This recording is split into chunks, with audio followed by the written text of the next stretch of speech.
Olá, somos a Casa de Oração e Estudos, o Rei das Matas, trazendo mais um momento de conhecimento que tanto nos auxilia no nosso processo evolutivo.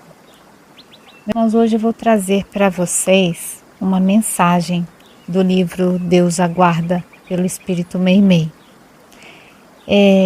Antes, peço a você que ainda não é inscrito no canal, que se inscreva, ative o sininho para receber as notificações, comente, compartilhe, deixe aí o seu joinha, ajude o canal a manter viva a chama do conhecimento. É bastante tempo, sem a gente postar mensagem aí, então vamos hoje nessa mensagem profunda, se vista de todos os ângulos, tá? Então vamos lá. Destaque. E habitualmente são alvo de sarcasmos e apreciações deprimentes.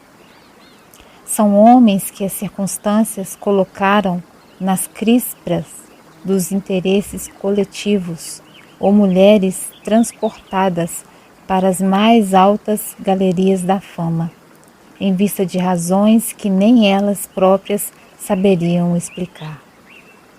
E por vezes se fixam demoradamente nessas situações, qual se não tivessem mais nada que fazer senão colecionar aplausos e comentários frequentemente vazios das multidões. Pessoas que são orgulhosas, gostam desses aplausos. Se pensas por esse prisma com respeito a esses nossos irmãos, apelidando-os por ídolos do público, anota, em sã consciência, quanto lhes custa o destaque. Quanto que lhe custa estar ali em evidência.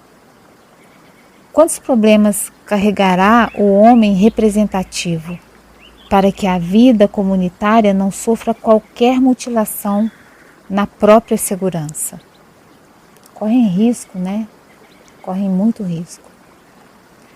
Quantas ameaças surgem à porta das criaturas que se consagram à prática do bem, a fim de que desistam da perseverança que lhes marca a presença nas boas obras. Quantas mãos conseguem a própria subsistência no trabalho da apresentação de nobres mulheres que transmitem cultura e arte nos espetáculos públicos? De quantos sacrifícios se constitui a existência do artista, considerado famoso, que luta arduamente pela manutenção da tranquilidade e do conforto em seu próprio grupo familiar? Reflete nisso, ajustando as conceituações que talvez abraces em relação ao assunto. O alimento que te enriquece a mesa nem sempre te alcançou a casa tão só pelo abençoado esforço do lavrador que rasgou a terra. Lembra-te de quantos persistiram por longo tempo estudando e trabalhando na conquista de competência a fim de que existam estradas e máquinas seguras, organizações estáveis de transporte e comércio, para que o pão de cada dia se faça acessível à mesa de todos. Observa quanto esforço a vida te reclama na tarefa que desempenhas e medita no serviço que te submetes para sustentar e alegrar os entes queridos que te vivem no coração. E aí não criticarás ninguém. Não criticarás o erro sem tentar auxiliar, sem entender. É muito difícil, às vezes, entendermos aquele familiar difícil, aquele companheiro de trabalho difícil, aquela situação difícil em que você está esperando uma liberação de algo, Há poucos instantes tive a notícia de que tem uma pessoa internada e está difícil de conseguir um leito, está desde segunda-feira em uma cadeira, mas esse leito não está chegando por quê? Né? Então, assim, sabemos que o Brasil está, né, numa situação deprimente de saúde. Desde a pandemia está sendo muito difícil, muita coisa dentro da saúde, medicamento, leito, cirurgia, né? E essa pessoa precisa fazer uma cirurgia. Mas tudo tem um porquê. Tenho dito muito nos vídeos aqui no canal que não cai uma folha de uma árvore sem que Deus não permita. Então tudo tem um porquê. Quando percebemos o erro do outro, devemos refletir, meditar, entender. Se pudermos auxiliar com uma prece, com uma palavra de despertar, mas não somente a crítica que destrói, mas a observação que o desperte, que o acorde, para que ele entenda o erro que está cometendo. Se isso for possível, porque nem sempre é possível. Então devemos orar. Devemos meditar pedindo a Deus forças para que a gente possa continuar sempre em oração para essa pessoa.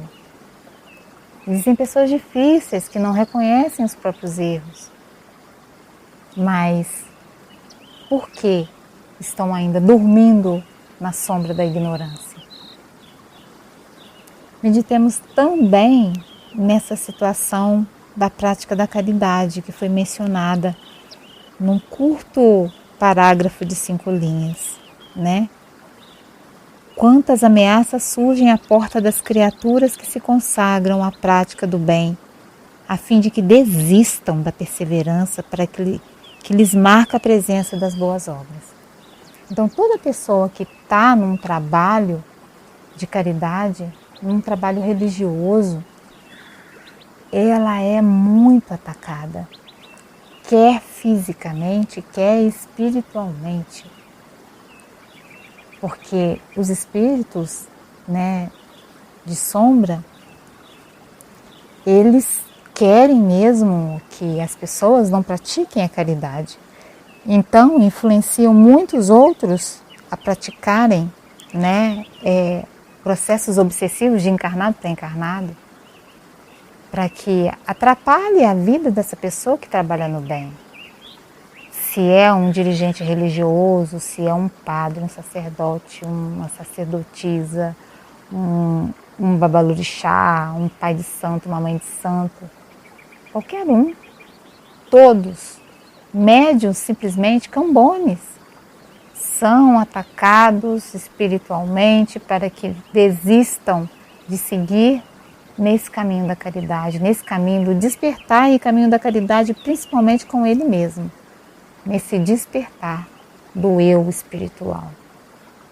Então, se você está numa prática religiosa e está sendo difícil para você, reflita, medite. Pode ser um ataque espiritual, pode ser as dificuldades que você necessita passar na vida, porque nem sempre é processo obsessivo. Mas pode ser as dificuldades que vão te educar, te disciplinar, te doutrinar para uma vida futura de evolução muito melhor.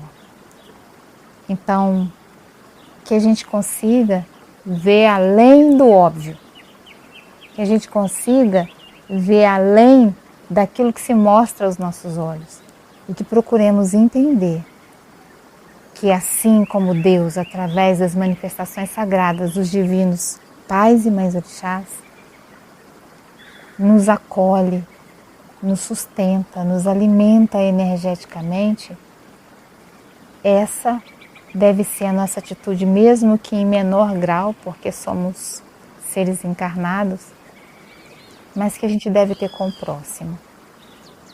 Mesmo que seja difícil, tentemos, porque no final sempre vale a pena. Então essa era a mensagem de hoje, acabou sendo bem profunda, como eu disse, e tenho certeza que vai auxiliar aí muita gente nos momentos de dificuldade que estamos passando. Então, que Pai Oxóssi nos abençoe a todos. Axé.